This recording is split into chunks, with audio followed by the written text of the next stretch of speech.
Hello mga guys, good morning po sa inyo dyan. Good afternoon and good evening. Welcome to my short vlog. Ito po yung in-order ko sa Fox mismo sa website para kay Nicolas.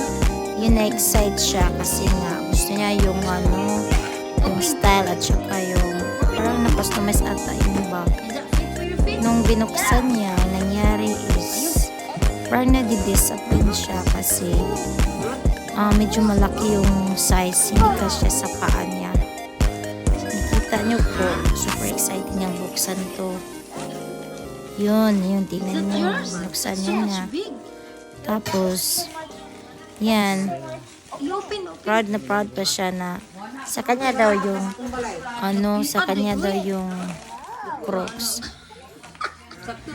Yun nga lang, ang laki parang di ata siya. Tingnan nyo po.